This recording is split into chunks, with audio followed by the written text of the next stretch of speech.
Gajanan developers Pune यांच्याकडून आता पंढरपुरात इसबाबी कलश मंगल कार्यालय येथे साकारला जातो आहे भव्य गजानन टॉवर 10 मजली ट्विन बिल्डिंगचा प्रकल्प। गजानन टॉवर मध्ये उपलब्ध आहेत अत्याधुनिक सुविधांनी युक्त 1022 स्क्वेअर फुटाचे 2 BHK फ्लॅट्स, सुशोभित प्रवेश कक्ष, सामायिक क्षेत्रासाठी अत्याधुनिक सुरक्षा यंत्रणा, लिफ्ट आणि सामायिक क्षेत्रांसाठी वीज बॅकअपची सुविधा, स्वतंत्र अग्निशमन यंत्रणा, 2 मजली पुरेशी पार्किंग व्यवस्था, प्रत्येक कार पार्किंगच्या ठिकाणी स्वतंत्र ईव्ही चार्जिंगची सोय, सोलर वॉटर यंत्रणा, प्रत्येक सदनिकेसाठी इन्व्हर्टरची सोय।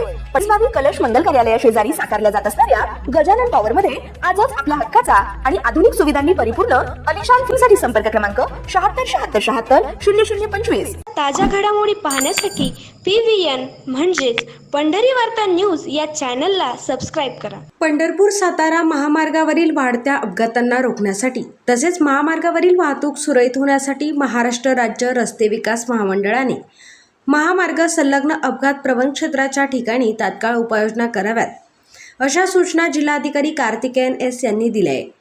रविवारी दिनांक 14 जून रोजी दुपारी 4:30च्या सुमारास पंढरपूर सातारा महामार्गावरील तांदूळवाडीजवळ टेम्पो चालकाचा वाहनावरील ताबा सुटून रस्त्यालगत असलेल्या विहिरीत वाहन कोसळले। या अपघातात 8 जणांचा मृत्यू झाला। या अनुषंगाने जिल्हाधिकारी कार्तिकेयन S यांनी तांदूळवाडी तालुका माळशिरस हद्दीतील महामार्ग संलग्न अपघात प्रवण क्षेत्राची पाहणी केली।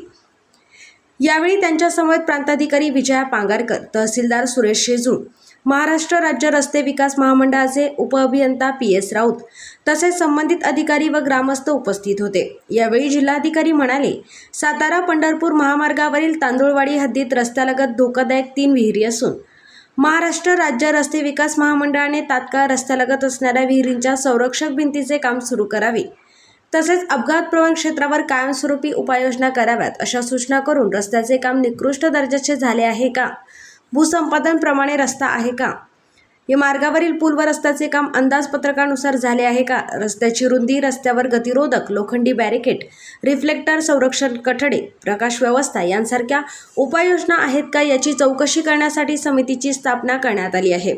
या चौकशीमध्ये दोषी असणाऱ्यांवर कायदेशीर कारवाई करण्यात येणार असल्याचे त्यांनी सांगितले। आज घटना घडलेले जे रस्ता आहेत पंढरपूर सातारा रस्ता मी पूर्णपणे पाहणी केलं।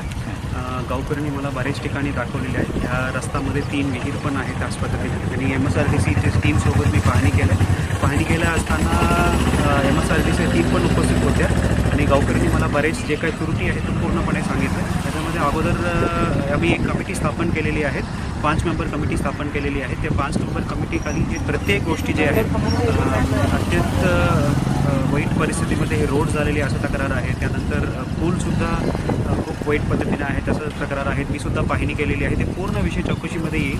चौकशीमध्ये आल्यानंतर जे कोणी याच्यामध्ये दोषी असतात त्यांच्यावर नक्की मी कारवाई करेन। चौकशीमध्ये नक्की समोर येईल की जेव्हा याच्यामध्ये काही लक्ष दिलं होतं, ते काही अधिकारी त्याचे लक्ष द्यायला पाहिजे होते, लक्ष दिलेलं आहे का नाही तो पण चौकशी समोर येईल। चौकशीमध्ये फक्त कॉन्ट्रॅक्टरचं चूक नाही, याच्यामध्ये संबंधित अधिकारी कर्मचारीचं सुद्धा आपल्याला कारवाई करायला अपेक्षित आहे।